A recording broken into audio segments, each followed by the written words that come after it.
The show that we are doing today is the Royal Rumble 96. And this is, I think, one of the worst shows I've watched since we've been doing WrestleMania. I hated this in ways I was surprised to find myself hating it. It's almost like they are so far from their peak. They are so uncertain what the future is that it feels like they just can't find a way out. And they're just doing these long, boring matches. Everything's really boring. And what they haven't got quite is that thing of going, and the matches will be thrilling, as they will in the Attitude Era. And what we've got is we've got some big gimmicks, we've got some old gimmicks that will be dropped, and everything's a mess. They mentioned, I watched the Raw episode that came after this Royal Rumble. And the reason I did that was because I know it's... You want to see Gorilla Monsoon getting hurt? Exactly that. It was Gorilla Monsoon's last big television angle, where he was the WWF president, the kayfabe president at the time, and he is attacked by Vader. And I watched it afterwards, and there was a line that Vince McMahon says very early on in it, and he just sort of says, the Royal Rumble had heralded a new era in the WWF. And even though it was very boring, it sort of does. This is the first step on the path to what WWF will become within that year. It's just they don't know what that step is. I think they all still think it might be Diesel. And he would be a key changer of the business in 1996, but he wouldn't do that in the WWF. He'd do that in WCW. I mean, this is a terrible period for them. 9,600 people in attendance. And that was an audience figure they do not mention on this show. They barely mention that it's coming from the Selland Arena in Fresno, California. Very much with the idea that Vince McMahon had, where if it was a minor sounding place and stadium, you mentioned it as little as possible. Okay. And this was also the first WWF show to feature the free-for-all, which they do talk about through the show, and it's not even on the network as far as I can see. And that was a free half hour that ran on the pay-per-view channel before you bought the pay-per-view. Yeah. And so you could watch a half hour free, and the idea was it would entice you in. How did they try and entice you in for this show? With a match between Duke the Dumpster Drosy and Hunter Hearst Helmsley to see who would get the number 1 slot in the Rumble and the number 30. And it tells you everything you need to know that Hunter Hearst Helmsley lost by disqualification to Duke the Dumpster Drosy. You might say, well, of course, it's better that Triple H goes in at number 1. He's a heel. It would also have been good if he'd gone in at number 30 as a heel. That would have been a storyline. The fact that they go, we've got this guy, we've got Triple H here, and we've got Duke the Dumpster Drosy, who's a bin man. He's a bin man, right? And they look at them and go, who is the more likely big star in the future? And they go, do you know what? I think it is the bin man. I think it's the bin man. He's got a bin. He carries a bin. What's Triple H got? Nothing right now. He hasn't even got a hammer at this point. No, he's got a ponytail. He's got a big long ponytail, like big old nose, like a girl. Not like this bearded bin man. You know, we all sit around, don't we? You know, and we sort of go, who's a hero? Bin men. They tie the teddy on the front. You know, they demand money at Christmas. Once every 4 years, one of them will ask if they can use your toilet, and you really have to sort of work out a reason to say no. You know, it's just madness. The show itself opens with Sunny. She's in a bubble bath, Pete, and a glass of champagne. Right. And it's quite a small bathroom that she's in. Could be a hotel. It's a hotel. And it's not a fancy hotel, is it? No, it's not. It's the hotel that Sunny was put up in. Drinking champagne in the bath, Pete. I don't think I've ever done that. No, I've not even. No, I don't think I've ever done that. And I've never specifically put candles out for me neither. No. But that's just me. No. I think drinking like a glass of champagne in the bath would be an amazing way to get instantly nauseous. That would be like, you know, champagne's got a bit warm. I'm in the hot bath. I've got the cold Sleepy. drink. Yeah, you're starting to get drunk and it's very hot in there. Too warm. Too bloody warm. Also, problem, innit? You know, it's, can you not fucking wait? That you've got to have a glass of champagne. Just have a bath. Funny as well how baths, because you're nude, they're like sexy. But stick her in the bath. Sexy. Yeah. Why are you in the bath? Oh, I had all shit over me. Loads. There's cat shit. I've been picking up cat shit all day. You know, I got caught in some brambles. It's just like, but I mean, again, should they just, when they don't know what to do, they just break her out and go, filth. Yeah. Here's some grot. It's a funny thing as well where Sunny she brings it to life because she's good at actually talking. She understands the connection with the camera. The lines they give her are pathetic. So she's in that bath kind of going, viewer indiscretion is, sorry, viewer discretion's advised. And it's a bit like, you know, you saying indiscretion didn't make me go, are we having sex? This is amazing.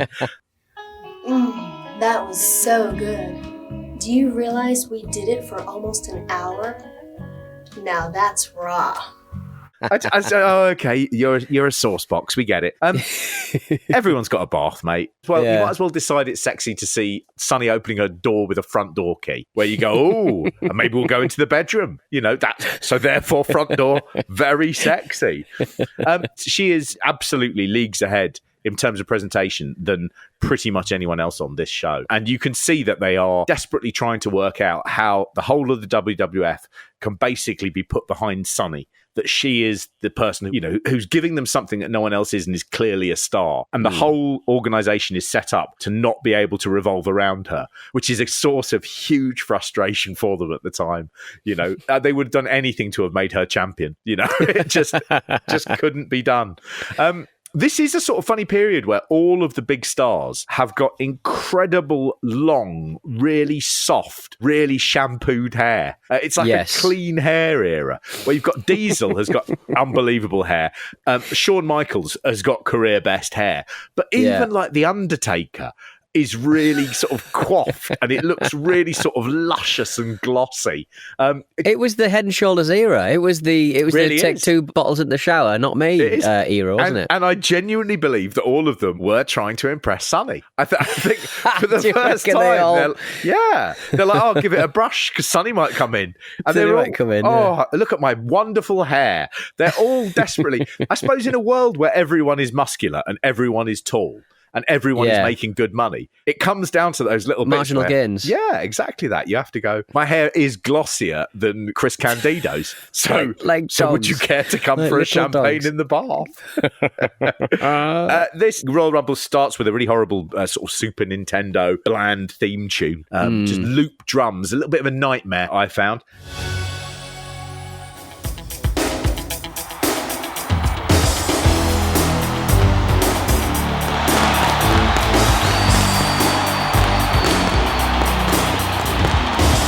We see Vince and Mr. Perfect come out. They are doing the commentary. I found Vince very tiring on this show. Yeah, okay. He didn't. Yeah, he was. I mean, to be honest, I think Perfect was trying lines, and some of the things he says are just absolutely horrific. Oh, aren't they? Aren't they? You've worked with Bobby Heenan. You know what the Bobby Heenan role is. You didn't realise how clever Bobby Heenan is at it until you start coming along and basically going, you know, fat people are gross. You know, that sort of thing. Witless shit. We then go through to WWF Tag Team Champions, the Smoking Guns versus the Body Donners. And again, a perfect example of that. Still the old overhang of the early 90s. This slightly embarrassing gimmicks. Skip and Zip. I mean, no thought has gone into those names at all. Chris Candido and Dr. Tom Pritchard. They hobble sort of down to the ring. They're sort of supposed to be like sort of personal trainers. Not quite sure. Something like that, yeah. At a time when personal trainers weren't a thing. I mean, you wouldn't have known about them. And they sort of half jog down to the ring, but because they're wrestlers, they've got a sort of waddle jog. And it looks like their trunks are just full of shit, you know, really sort of the absolute opposite of health and vibrancy. They are unique, really, from this period, where they are two wrestlers who have never got any action figures at any point. They haven't had them in the classic series. No one has made them in sort of like retro Hasbro things. It's just like they didn't exist. And yet, for this time, they would become the tag team champions, I think, at WrestleMania 12. By which point, it was largely rumoured that Bret Hart had been having a relationship with Sunny, who was the fiancé of Chris Candido. And Chris Candido always felt that their match had been pushed to the pre-show because Bret Hart didn't want them on the main WrestleMania card, and he used the sway to keep them sort of squashed down. Normally, at that time, a tag team championship switch would have been on the main card. So there's a little bit of conspiracy theory there as well.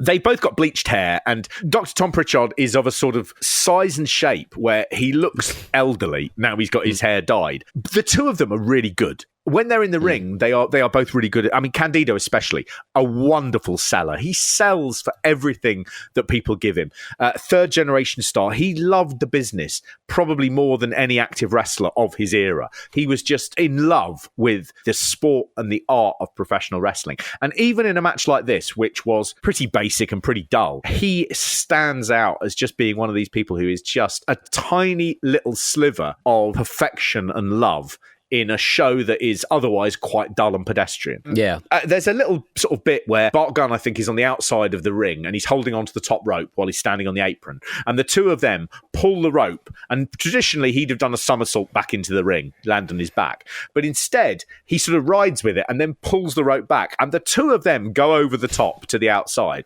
And just little bits like that, you go, I don't think there's anyone in the rest of this show who did as dangerous a move as that was there to get over their opponent. And I was really sort of taken back about how I'm becoming a huge fan of the Body Donners. Didn't think it would happen. They are just a tag team that was there to facilitate the appearance of Sunny. Sunny is so much bigger than the tag team that she was put with. And there is no question that they were an afterthought. In this little bit, she does a bit where she distract the Cowboys by lifting up the sort of hem of her mini skirt, sort of go, look, you can see a little bit of the top of my short on my upper thigh, and she waves at them. And the two of them, these Cowboys, these rugged men in their 30s, they both just stop and they start like shuffling over, go, woman. And it's like they're looking at it going, why this stop Bart? Why this make Bart forget match? Bart interested and hot, not know why. And stop giving your wrestlers this thing where you put Sunny in front of them and they are, again, ninth graders. It's just a big reset. Yeah, it's like not... They did this with... The last time they did this was George the Animal Steel, with his big thing about he was obsessed with Elizabeth. But his thing was about defending her because she was perfect. And he didn't like the way the Macho Man treated her. And in his simple way, he was her protector. He didn't look at her legs and go, oh, George, stop wrestling, sit down now. Start going swit swoo, have birds fly round head. Woof. Just mad. There's a bit where she gets knocked over and Billy Gunn comes over to sort of do that Elizabeth thing of holding her. He holds her by the face and just stares at her. And he does it so like, it's like heterosexual Brokeback Mountain. Like, he doesn't understand the feelings that he's having about this very beautiful woman who is giving him the come on. He's just like, I'm so puzzled as to what this is. She's got a reputation of some purport of sleeping with quite a lot of wrestlers. Yeah. Do you reckon that's how they are actually like backstage? Like they are just a bit like quite simple and naive sexually, like Hillbilly Jim. Well, in fairness, Hillbilly Jim was canon that he was a sexual naive. But I do think there probably is that thing of, if you imagine the mid-90s, if you imagine America, which was obviously different from Britain, it does sound like it was a pretty gross time. And of course, you can say with what we know that's happened in the last couple of months is that certainly at the top management, that it was a culture of not taking responsibility and not necessarily doing the right thing. And if that's in place at the top, then what must it be like when you get further down? Just whoosh, horrific. It just makes you wish that George the Animal Steel was just back there, some pure, sort of beautiful soul just protecting Sunny, even though he's getting older. Every attack, every wave, making him weaker and weaker. His little green tongue coming further and further out with the exhaustion of just trying to protect Sunny for another 2 hours. Oh, God. They have the Guns win here. I think they wanted Sunny to have the WrestleMania moment where her team would win on the grandest stage of them all. But obviously that did get sort of sucked under by their positioning on the card. They have a quick advert here for Ted Turner's War Room, one of the WWF's decisions to begin poking fun at Ted Turner's WCW, which, I mean, it didn't work. They have have Ted Turner played by an actor who looked really like Bob Mortimer, who is sort of going, I've bought everything, why can't I buy the WWF? And you have Vince Russo pretending to be a WCW exec. Within 3 years, he would be a WCW exec, and he would be responsible for some of the worst angles in WCW history, which did lead people to think it may have been a conspiracy theory that Vince Russo had been placed in WCW at a high level with the blessing of Vince McMahon so he could ruin the company from the inside out. That is not true. Vince Russo was just bad.